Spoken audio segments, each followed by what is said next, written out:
Good morning. Good morning. Welcome So back. Thank you for joining us today at Quarantine on Fire. You're probably you're wondering welcome. why we have all these bottles of French wine You're welcome. on the screen. You probably didn't know this, but apparently France makes a lot of wine.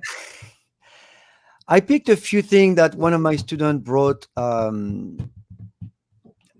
the. I was actually he's a doctor at Kaiser. He's a really really cool guy, and they have events a lot. And then he brought me that. I don't know if you can see. There's a Meursault, Uh-huh. a Fixin, Chais de Chêne. This is really nice. Burgundy, Chassagne Montrachet. Nice. We have a Volnay. Alox Corton Premier Cru. Alox Corton is extremely rare. It's I mean, my dad has some in his cellar. I don't know anybody else who has some except this guy. Pernon Vergelès, that's another Burgundy. You have Why to am be I a showing all doctor this? to afford these. So why am I showing all this, James? Because we're going to talk about decanting today. Ah, And one usually decants red wine. We could start with that question if you want. We have a bunch of questions today about spirits and wine and meat. So let's start with decanting. Is red wine better when it's decanted? Is it really necessary? That was the question from a student. And, not all wines need to be decanted. right. Decanting means that you're bringing oxygen to the wine. So you have to understand the wine is corked. So red wine will evolve in the bottle. Right. Remember, we have the big difference between alcohol. Alcohol is aged in oak. Then when it's placed in a bottle, it stops aging. But a wine will keep aging, red wine particularly, keep aging because of those tannins. They develop, they change chemistry. Right. They are kept in an environment without oxygen. And as soon as you open the wine, you are creating a different compound because now you have oxidation. So you have evaporation, which is very fast. It's basically all those compounds go and you can smell them. And as the wine stays open, oxygen binds, create new compounds, and give you those esters, those beautiful flavors that you can get. So not all wines can be decanted, but I don't see anything wrong with decanting wine. It can only bring good stuff. I mean, I know some people say only decant old wine. Most of the wine today are made to be drank right away. Right. Otherwise, they are called vin de garde, means wine to be kept or to keep. It's a vanguard is something you buy and you keep. It's like a artwork, and you open it 20 years later, or you sell them or whatever. And they tend to be a lot more expensive. Yes. For example, I bought a case of 1982 of Bordeaux when my son was born in 86. Archie, I bought this case of 92 and 82 Bordeaux, and I gave it to him to open on the 21st birthday. Because the 1982 Bordeaux is one of the most incredible years. And at the time, I could get them cheap because it was very young. So I got this case, but he had this case of incredible Bordeaux at his 21st birthday, and he couldn't open them. So he opened one, a couple, but we kept the rest, and it's his. So he actually managed to wait till his 21st birthday. That's amazing. Yeah, because he was drinking my booze. No. Well, that was kept in the cellar. There was no way you can touch it. There was no way. It's the same reason that people swirl wine in the glass. When you first pour a glass of red wine, you swirl it. And what you're trying to do is really incorporate oxygen into the wine and open it up. People used to say that you should open a bottle of red wine a half an hour before dinner and let it sit. Yeah. And it was kind of silly because you've got this little opening in the top of the wine bottle, and you've got this much of space between the top and the wine. So you've got this little area that's smaller than a quarter that you're exposing to air. So it really doesn't do much. It does. It does. It does a little bit, but not like decanting or swirling it in your glass. what I like to do, if I don't want to decant because either I don't have the tool or I don't want to deal with cleaning the decanter, I'm just going to pour about this much wine in a glass, and so there's a gap in the bottle, Right. and then I'm going to leave the bottles like this, and it's going to air very well because you're moving. Now the whole wine is alive again. It's alive and doing things. Right.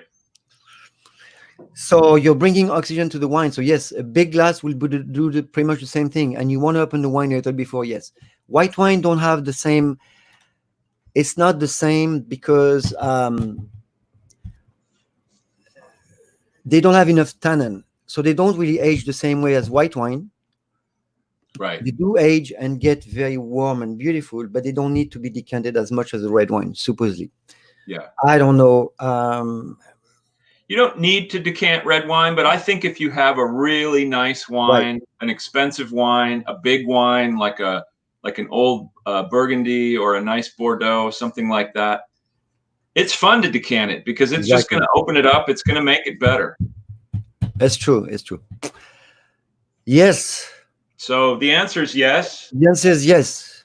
And we have a follow-up question to that, also pertaining to wine. And a student asked, and again, this student failed miserably in his course. It's what happens if I eat red wine with fish or if I eat white wine with meat? Okay. Well, the wine police will come to your house, arrest you, and take you away. No, absolutely nothing. There's no reason you can't do that. I've always believed you should drink the wine you like best with whatever you're eating.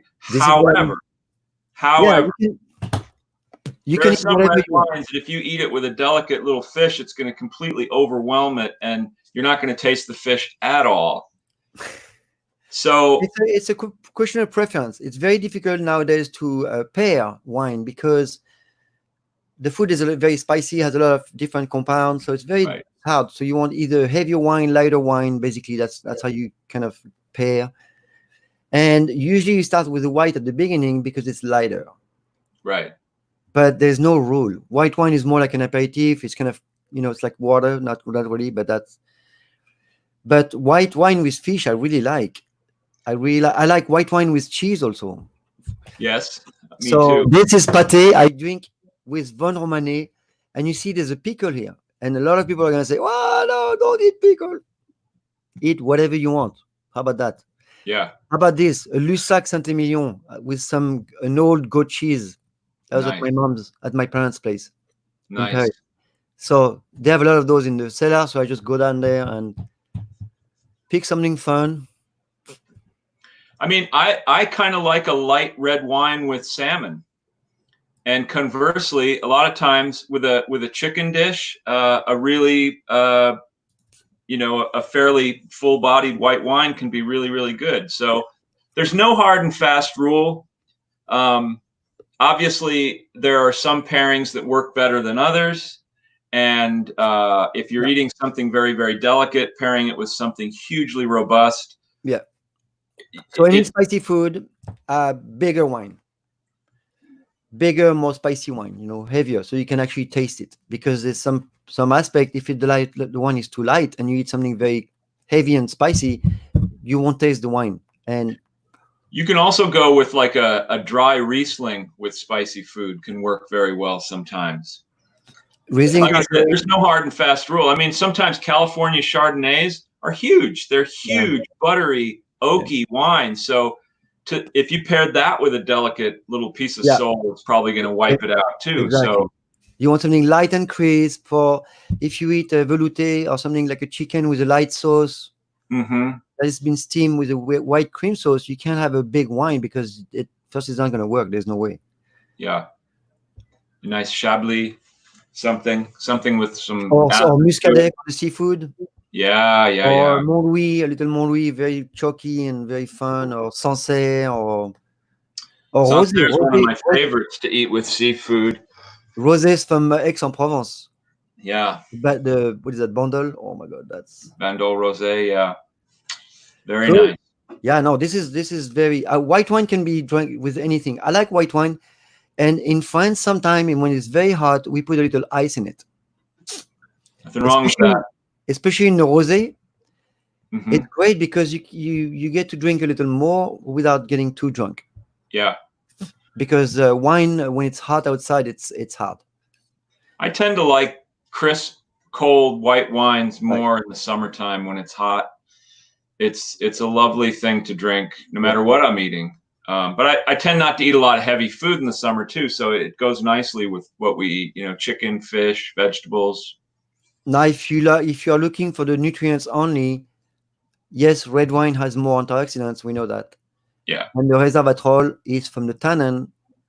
You can get that from the wine, absolutely. The thing with the wine is the oxidants are here and they don't go away and they go into your body. The problem is if you drink too much alcohol, the liver is going to have too much of a hard time dealing with the alcohol and won't be able to process all the rest. So alcohol is good to a point, and then it's very bad. So I know people like to drink, and don't worry about that. But I'm just saying, like, alcohol could be a problem.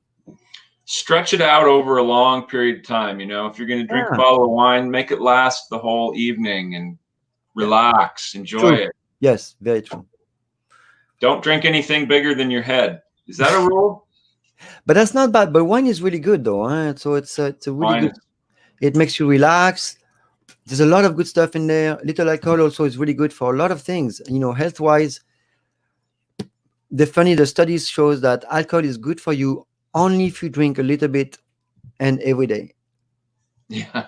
It's funny, huh? So So you I'm in can't. good shape then. So you can't you can't binge. No. Binging is terrible. So yeah, I know. It's like Yeah, the how do people you that the people that don't drink all week and then on Friday night they get hammered. So That's that's silly. not I good. don't understand But that. but then again, it allow you not to drink for the whole week. You know what I mean? So it's like you have to take everything under what is good for you, what works. Don't get crazy drunk, and that's all. I mean, basically, drinking is fun. Okay, Drinking is fun. let's not I'm gonna have to let's try not some of this remove French wine. I let's had not no idea they made wine. let's not remove the beautiful joy that the wine brings us, man. That's right. That's right. So I have another wine question. Maybe we should just do that since we're on the subject. And that is, how come some wines are named for grapes and Oh others yeah, are not?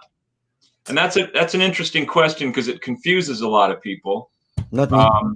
Because of course, California wines are so often named for the grape that they're made from. Yep. Pinot Noir, Chardonnay, Cabernet Sauvignon are classic examples.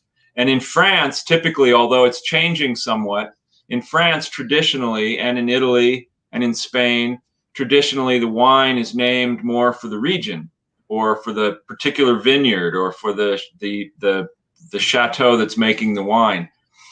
And you very rarely see the varietal on the label because to them it's not important. It's more You important see about it where. now because it's marketing. Because people do it. Well, yeah, you're seeing it more and more.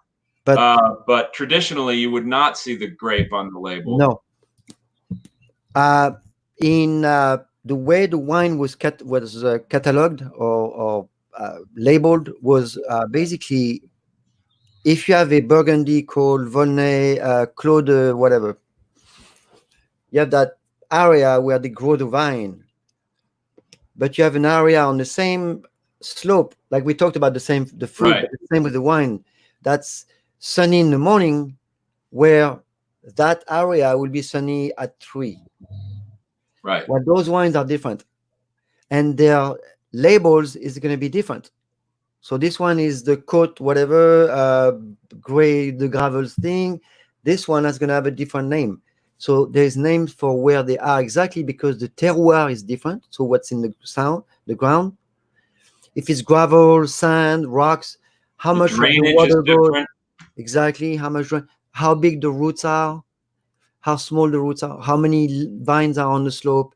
All these affect. That's why it's very important geographically to name the wine. If you name wine, Also in France, if you're making a wine in the Medoc or Saint-Emilion, you know what grapes are being used because they're specified. If you have to use these are the grapes that are used in this area. Merlot, Cabernet Sauvignon. Well, they have to Instead of use Cabernet Franc. it's So either you, a blend or a single cru. They don't make much single cru because single sorry grape, because the whole art of wine is winemaking is the, how do you call that? I forgot the name. the blending of the wine. Blending. That's how the winemaker makes his name.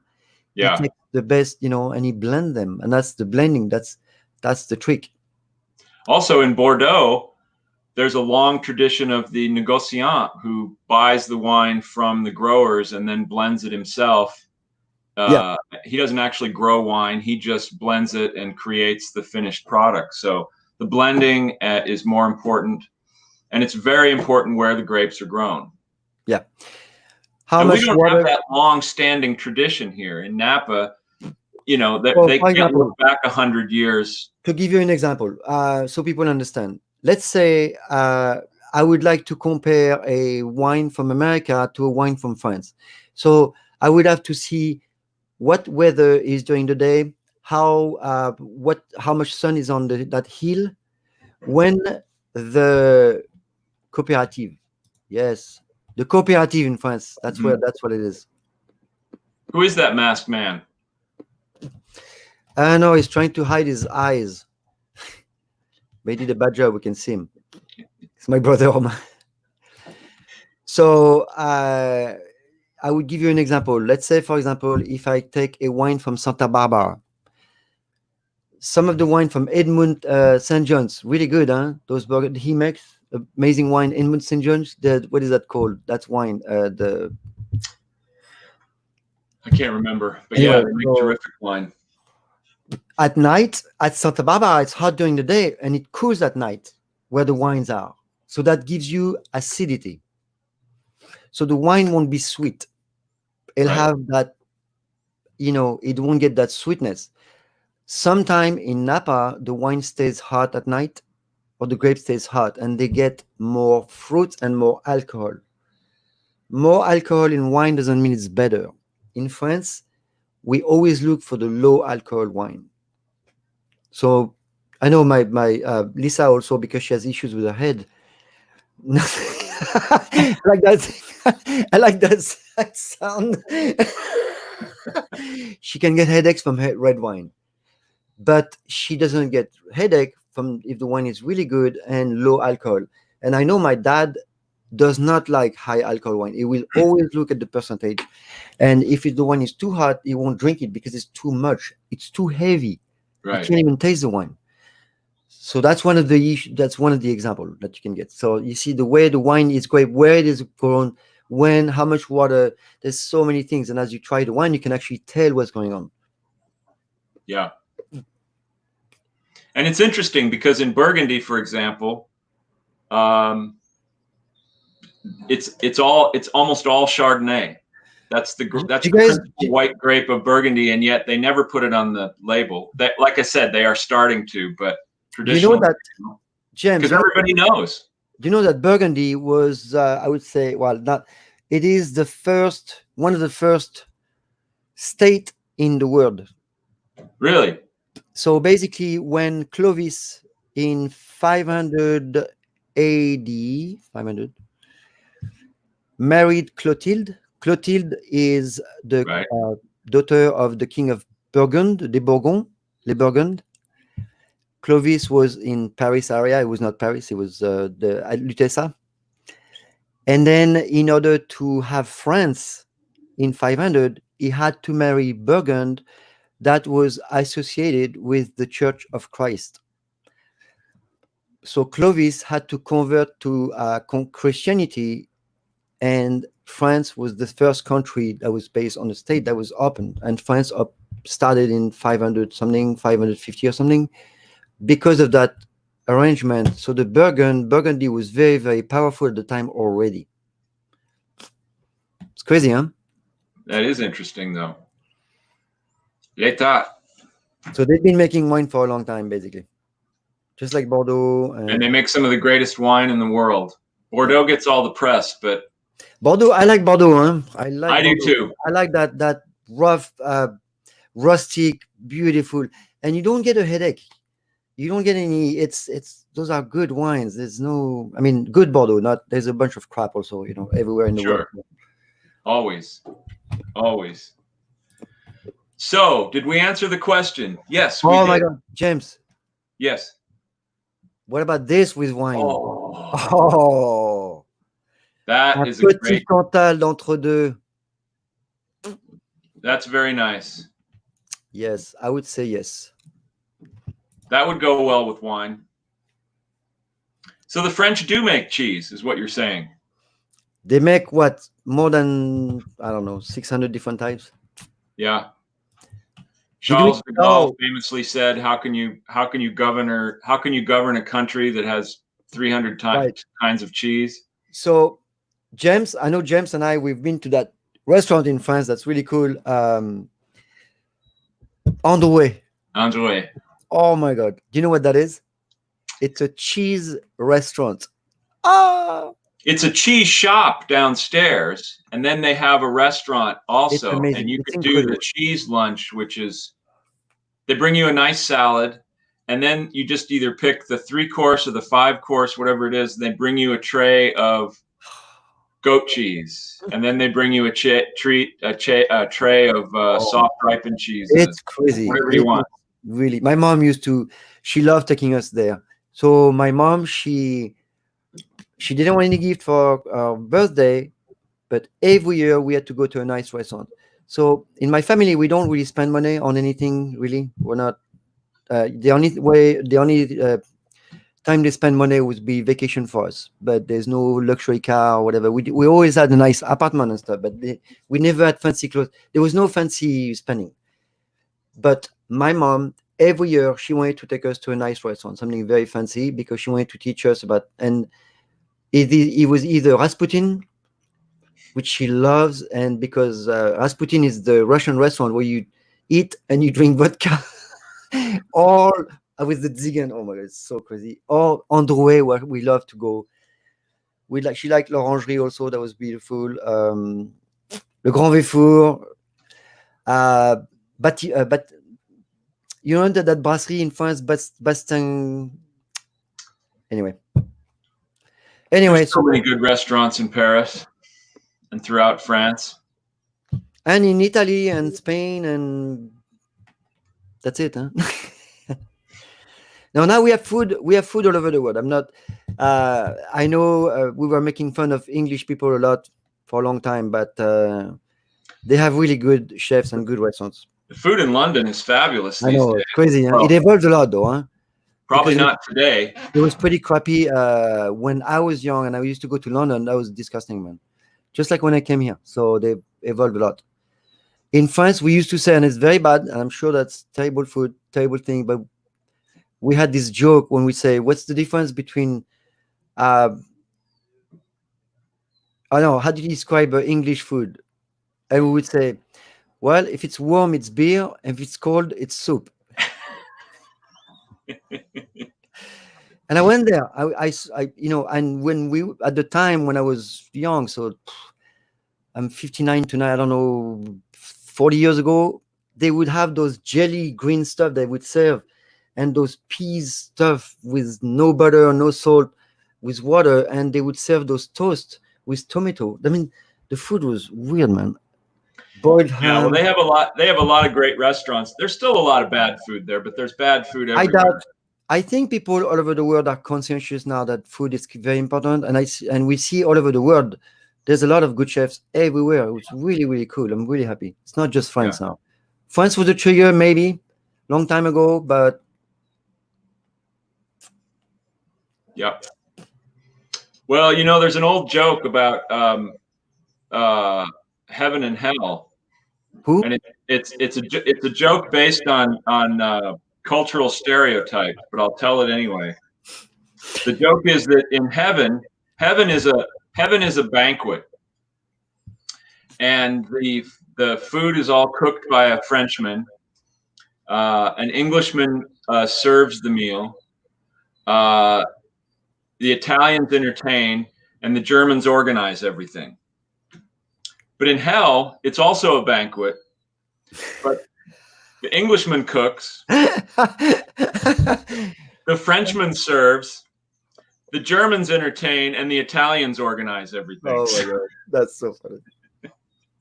It's so mean, but it's kind of It's true. okay. We can joke about things, man. I don't care when Yeah. people. I don't care when people joke about the whatever French or Jewish or whatever. Yeah, we love them all. We love them all. Jewish, I don't care. So I have a food question here that I think we should Yes, do. We have I just like. a few minutes I like left. this a lot. I like this one a lot, James. Oh, good. Well, this is more for me because Olivier probably didn't experience this growing up, but I grew up with a lot of bologna, and it's a sausage about this big that's sliced. Usually comes in a package. My mother used to put it in our sandwiches. But I noticed when I was a kid that it was often spelled Bolgna. And I thought, well, how is that pronounced bologna? And I just thought it was some weird thing that, it got, there's a lot of strange spelling in English. So I just thought, I racked it up to that. And so we have a question, as somebody asked, what exactly is bologna and why is it sometimes spelled this way? Well, the fact is, bologna is a bastardization of an Italian product called mortadella. Yeah, there's bologna. Yeah, and actually, a lot of people actually changed the spelling to Baloney to make it.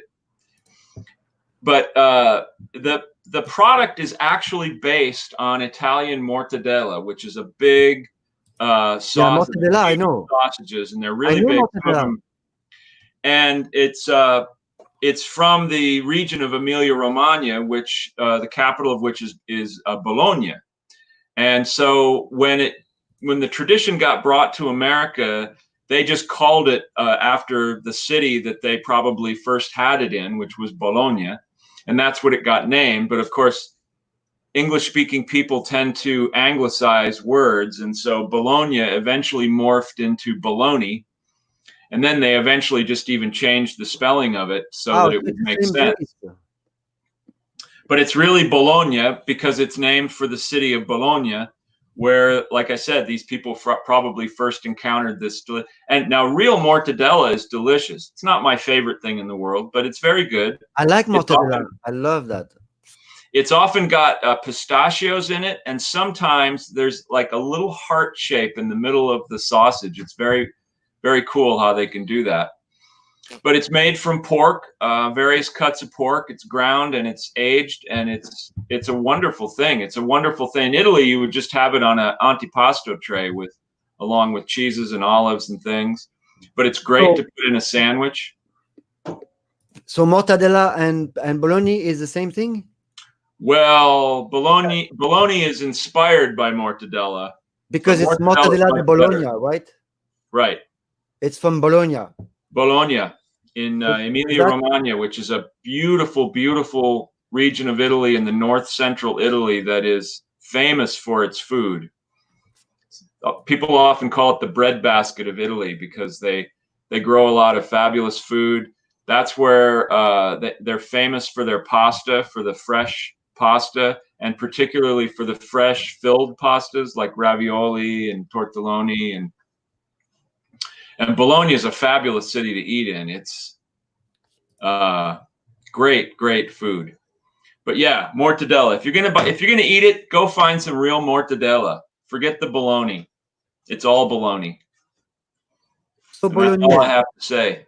So what is the city? Bologna's? No, Bologna's on the coast. It's on the Adriatic coast, on the east coast of Italy, below Venice, straight down from Venice. And it's a beautiful city. It's an old university city. That's where there's a big famous university there. So it's a real scholarly city. Great food, great architecture. Right.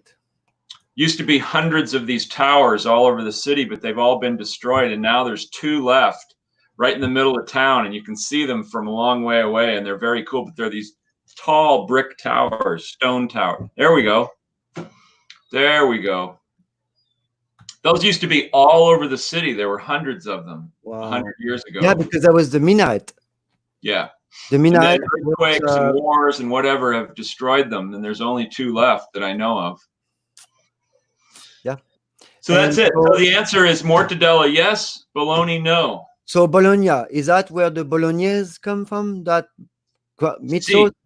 Si. Okay, so Bologna, Bolognese, all this is from this area. Si. Claro. Yeah, from that whole area, that whole region is famous for its food. And a lot of things get named for Bologna because that's sort of the capital of that area. And a lot of great chefs, a lot of great restaurants. Oh, Nice, it's a huh? beautiful Beautiful. place. Oh my God. Let's It's been go a there. few years since I've been there, but it is a fabulous, fabulous place. Yeah, that's not gonna happen. That thing is not gonna happen for a while. Yeah, So. that's probably not what the streets look like today. Oh my God. So listen, we're out of time. That was a great show, man. Thank you for those questions are fun. Yeah. And thank all of you for joining us this week. Yeah. We love that you come and watch us, and we will be back on Monday. So everybody have a wonderful weekend. Stay safe. Don't be afraid of your kitchen. And enjoy your wine. And enjoy your wine. Absolutely, absolutely, absolutely. Yeah. In small amounts. Moderate.